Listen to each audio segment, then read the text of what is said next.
नमस्कार. कल्पनाच किचनमध्ये तुमचं सर्वांचं स्वागत.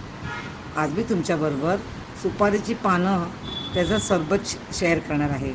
सुपारीच्या पानांना इंग्लिशमध्ये बीटल लीव्स बोललं जातं आणि हे माझ्या दारची पानं आहेत आणि ही स्पेशल पानं आहेत, त्याला मगई म्हणतात. ही तुम्हाला पानवाल्याकडे मिळतात छोटी छोटी. पण तुमच्याकडे मगईची पानं नसतील मिळत तर तुम्ही आपली रेग्युलर आपली सुपारीची पानं मिळतात ना, मोठी मोठी, त्याचा पण वापर करू शकतात. हां, तर आता इथे मी ती पानं काढून झाडावरची मी ते पाण्यामध्ये भिजत ठेवली होती थोडा वेळ, स्वच्छ धूळ वगैरे काढायला पाहिजे. आणि आता आपण करूया ह्याचं सरबत. हं. तर बाकीचं साहित्य म्हणजे लवंग, गुलकंद, नंतर बडीशेप, साखर, आणि जर तुम्हाला रंग पाहिजे असेल तर त्यासाठी मी खस वापरते. मग साखर नाही घातली तरी चालेल. आणि ऑफकोर्स बर्फ पाहिजे हां. उन्हाळ्यामध्ये तर थंडगार आपल्याला सगळं पाहिजे असतं. तर चला आपण चालू करूया. तर पहिला म्हणजे हे आपण कुटून घेतलं ना, त्याचा स्वाद अजून छानच लागतो. तर मिक्सरमध्ये तुम्ही करू शकतात, पण तुम्हाला जसं पाहिजे तसं सरबत होणार नाही स्ट्रॉंग. तर म्हणून खलबत्त्याचं वापर नक्कीच करा. बाय तर थोडेच करा आणि बाकीच्या तुम्ही मिक्सरमध्ये करा चालेल. पण तो कुटून ती पानं कुटून त्याचा तो रस बाहेर आला पाहिजे त्यातून हां. तर आता तुम्ही पानं घेतली, त्याचं देठ काढून त्याचे तुकडे करते, आणखीन ते कुटून घेते मी. आणि पानाचा शॉर्टचा तुम्हाला माझ्याकडे लोक येतात त्या पॉपअपसाठी, तर ते 1 2 3 4 ग्लासेस पीत असतात, एवढं त्यांना आवडते ते. आणि हे जेवण जिऱ्यासाठी खूपच छान आहे. आपण पान खातो ना, सेम प्रकार, पण हा सरबतामधून देतो.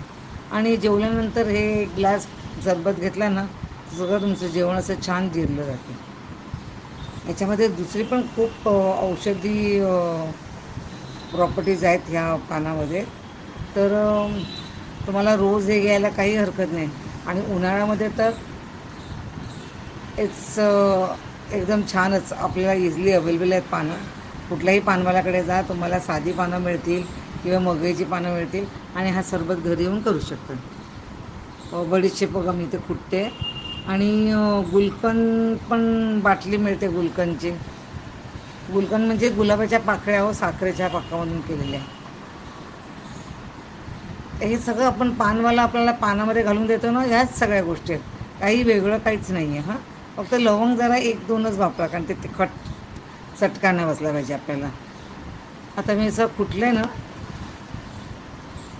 तर आता मी ते सगळं मिक्सरमध्ये घेते मी, कारण आपल्याला त्याचा सरबत करायचा आहे ना. आणि मी आता गाळून नाही घेणार, कारण मला ते मध्ये मध्ये ते पानं तोंडात आलेली आवडतात. पण तुम्ही हे गाळू शकता. ओके. आता मी ते खस घेतलं. आता खस ऑन इट्स ओन खस पण एकदमच पौष्टिक आहे आणि थंडावा देतो आपल्या पोटाला. तर उन्हाळ्यामध्ये खसचं सरबत पण घ्यायला काही हरकत नाही.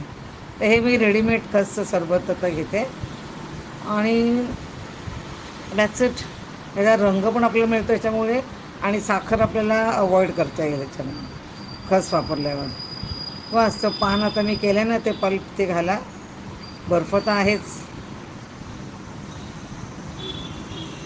आता म्हणाल दोन काय करतात, तर मी दोन प्रकार दाखवते मी. पहिला म्हणजे थंड पाणी घालून, हा माझा खूप फेवरेट आहे. पानाचे शॉर्ट्स पाण्यामधले यम्मी, असं एकदम ताण छान भागली जाते. आणि दुसरा आहे, त्याच्यामध्ये मी दूध घालणार आहे.